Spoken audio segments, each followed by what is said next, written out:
Incredible Tamil பெண்கள். இன்னைக்கு நம்ம ஒரு கேக் செய்ய போகிறோம். கேக் என்கிட்ட ஓவன் கிடையாது, அதனால நான் கேஸில் தான் பேக் பண்ண போகிறேன். அது எப்படி செய்யறதுன்னு பார்க்கலாம். அண்ட் இன்னைக்கு நிவேதாக்கு பர்த்டே, ஸோ நாங்கள் பர்த்டே கேக் செய்ய போகிறோம். அதுவும் கேஸ் ஸ்டவ் தான் செய்ய போகிறோம், சாக்லேட் கேக். ஓகே, இப்போ எப்படி செய்யறதுன்னு பார்க்கலாம். ஓகேவா? இது இந்த பாத்திரத்தில் தான் செய்ய போகிறேன். இது நமக்கு அவன் மாதிரி நல்லா பேக் பண்ணி கொடுக்கும். பாத்திரத்துக்கு அடியில் சால்ட் உப்பு போட்டுட்டு பக்கத்து ஸ்டவ்வில் இருக்குல்லையே அந்த ஸ்டாண்ட் வச்சுருக்கேன். இதை நம்ம இப்போ ப்ரீஹீட் பண்ணிக்குவோம். இது சூடாகிக்கிட்டே இருக்கட்டும். அதுக்குள்ளே ட்ரை இன்க்ரீடியன்ஸ்லாம் நம்ம மிக்ஸ் பண்ணிக்கலாம். அது ஃபுல்லாகவே நம்ம ஜலிச்சு தான் ஆட் பண்ணணும், அப்படியே போடக்கூடாது. இதுக்கு 2 கப் மைதா போட்டுக்கிறேன். அப்புறம் 1 கப் பவுடர் சுகர் போட்டுக்கலாம். நார்மல் சுகர் போட்டோம்னா அது கரையாது, அப்படியே அங்கங்கே கட்டி கட்டியாக தெரியும். அதையே மிக்சியில் பவுடர் பண்ணி நம்ம ஆட் பண்ணிக்கிட்டோம்னா அது நல்லா மிங்கிள் ஆகும். அது கூட இதை ஜலிச்சு எடுத்துக்குவோம். ஒரு 1/2 spoon cocoa powder, 1/2 spoon baking powder, ஒரு 1/4 ஸ்பூன் பேக்கிங் சோடா, இதையும் போட்டு அதை ஜலிச்சுக்குவோம். இது தெரியுதா, கட்டி கட்டியாக இருக்குது பார்த்தீங்களா? அது ஆகுன்றதுனால தான் நம்ம ஜலிச்சு எடுத்துக்கிறோம். அதையும் நம்ம கரைச்சி விட்டுக்கலாம். ஓகே, கொஞ்சமாக சால்ட் போட்டுக்குவோம், ரொம்ப கொஞ்சமாக. இப்போ இது ஃபுல்லாக நல்லா மிக்ஸ் பண்ணி விட்டுடலாம்.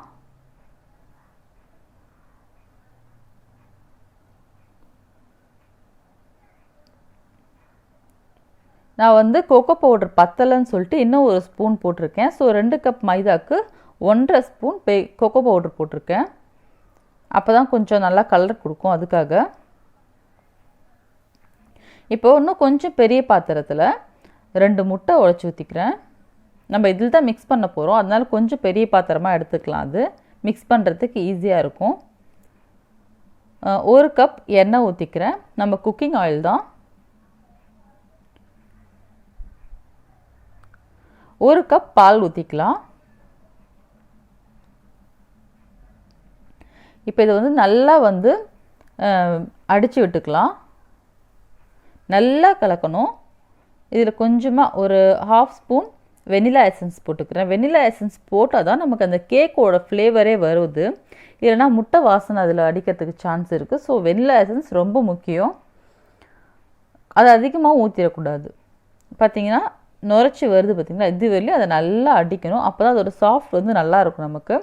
இப்போ இந்த ட்ரை இன்க்ரீடியன்ஸ் மிக்ஸ் பண்ணி வச்சுருக்கோம்ல, இதை கொஞ்சம் கொஞ்சமாக ஆட் பண்ணிக்கலாம். நிறைய அப்படியே போட்டுட்டோம்னா அது கட்டி கட்டியாக நின்றுடும்.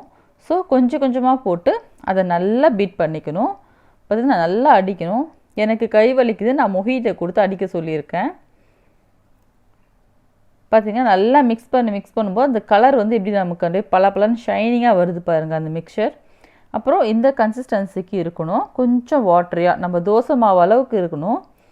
ரொம்ப திக்காக இருந்துச்சுன்னா கேக் பார்க்கறதுக்கு கொஞ்சம் கல் மாதிரி இருக்கும். சப்போஸ் தண்ணியாக இருக்கிறது பத்தலை அப்படின்னா கொஞ்சமாக பால் சேர்த்துக்கலாம். பட் தண்ணியெலாம் ஊற்றிடக்கூடாது. போட்டு இதை நல்லா மிக்ஸ் பண்ணிக்கலாம். ஓகே, அது ரெடி ஆகிடுச்சு. இப்போது நம்ம கேக் பண்ண போகிற பாத்திரத்தில் ஒரு பட்டர் பேப்பர் வச்சு சுற்றிலும் நான் பட்டர் அப்ளை பண்ணுறேன். ஆக்சுவலாக இது பண்ணணும்னு கூட கிடையாது, ஆனால் அந்த பட்டரோட ஃப்ளேவரில் நல்லாயிருக்கும் கேக் சாப்பிட்றதுக்கு. அதில் கொஞ்சமாக மைதா போட்டு டஸ்ட் பண்ணி வச்சுருக்கேன். இப்போ இதில் அந்த கேக் மிக்சரை எடுத்து ஊற்றிக்கலாம்.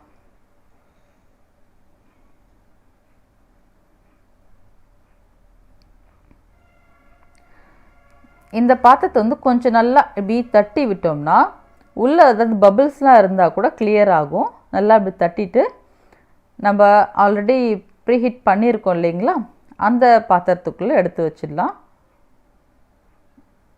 ஓகே, நல்லா சூடாக இருக்குது பாத்திரம். இதை வச்சு க்ளோஸ் பண்ணி வச்சுடுவோம். ஓகே, இதை க்ளோஸ் பண்ணி வச்சிடலாம். இது லோ ஃப்ளேமில் ஒரு 40 மினிட்ஸ் வேக வைக்கணும். இது நல்லா வெந்துடட்டும். 40 மினிட்ஸ்க்கு அப்புறம் பார்க்கலாம். ஓகே, 40 மினிட்ஸ் ஆச்சு. தெரியுதா, நல்லா வெந்து கொஞ்சம் மேலே வந்துருக்கு பார்த்தீங்களா, நல்லா வாசனையாக இருக்குது. இப்போ இது வெந்துடுச்சான்னு பார்க்க ஒரு டூத் பிக் எடுத்து வச்சு பார்க்குறேன். பார்த்தீங்கன்னா இதில் ஒட்டாமல் வருது. ஸோ இது நம்ம ரெடியாக இருக்குது இப்போது.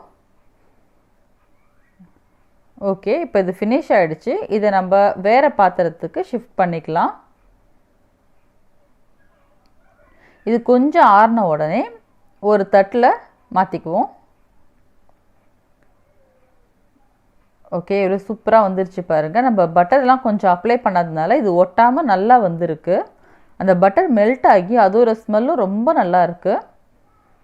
சூப்பராக வந்திருக்கு பாருங்கள். ஓகே, இதை திருப்பி போட்டுக்கலாம். இது அப்பயும் கொஞ்சம் சூடாக இருக்குது. ஓகே, இப்போ மேலே அன்ஈவன் இல்லாமல் இருந்துச்சு இல்லையா, அதை மட்டும் கொஞ்சமாக கட் பண்ணி எடுத்துக்குவோம். எடுத்து கேக்கை வந்து ஒரு ஈவன் பண்ணிக்கலாம். ஈவன் பண்ணிவிட்டு இதை வந்து நான் 2ஆக டிவைட் பண்ணி வச்சுருக்கேன். 2 பீஸாக நான் குறுக்கில் கட் பண்ணி வச்சுருக்கேன். இப்போ இதில் வந்து சென்டருக்காக நான் வந்து ஸ்ட்ராபெரி க்ரஷ் இருக்குது, அதை ஊற்றி ஃபுல்லாக அப்ளை பண்ணிக்கலாம். இது அப்படியே சாப்பிடலாம். பட் இது போல் சென்டர் இருந்துச்சுன்னா சாப்பிடும்போது கொஞ்சம் மாய்ஸ்டரியாகவும் நல்லா ஒரு டேஸ்டியாகவும் இருக்கும். எப்பவுமே சாக்லேட்டில் ஸ்ட்ராபெரி சேரும்போது ரொம்ப டேஸ்ட்டாக இருக்கும் சாப்பிட்றதுக்கு. இது வந்து ஃபுல்லாக அப்ளை பண்ணிவிட்டு அடுத்த பீஸ் அது மேலே வச்சு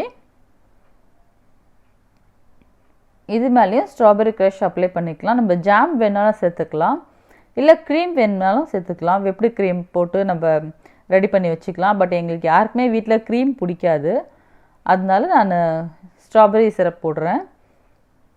இது வந்து ஸ்ட்ராபெரி சிரப் மட்டும் இல்லை, சாக்லேட் சிரப் எது வேணாலும் போட்டுக்கலாம். பட் ப்ளைனாக இல்லாமல் ஏதோ ஒரு டாப்பிங் பண்ணி சாப்பிடும்போது நல்லாயிருக்கும். இது நல்லா ஃப்ளேவராக இருக்குன்றதுனால நான் இது போட்டிருக்கேன்.